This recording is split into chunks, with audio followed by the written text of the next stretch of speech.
Дорогие друзья, вот знакомство с кулинарией Татарстана мы начали с чайханы Мархаба. Смотрите, что мы заказали. Это у меня суп из бычьих хвостов. Сейчас попробуем.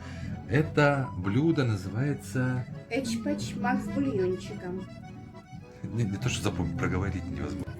И вот, друзья, мы пробуем суп из бычьих хвостов. Смотрите, какой смачный кусок этого бычьего хвоста. Это начало хвоста или конец? Это, ну, судя по всему, я лично никогда не пробовал. Посмотрим. Очень нежное мясо. Вы знаете, вот это вот мясо из хвоста бычьего ничем не отличается от мяса из бычьей ноги, например. И вот, друзья, то блюдо, о котором сегодня говорили целый день нам на экскурсии. Мы хотели вот целый день попробовать эчпочмак. Нарубленное ножом мясо. То есть таких блюд, наверное, у каждого народа предостаточно.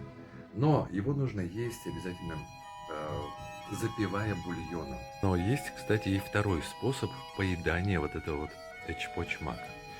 Мы окунаем его в бульон и кушаем.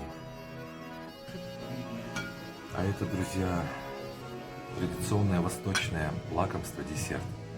Томленая груша.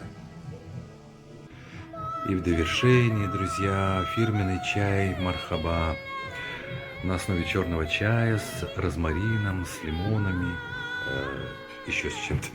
Ну, очень вкусно, очень вкусно. Спасибо огромное. Чайхана Мархаба.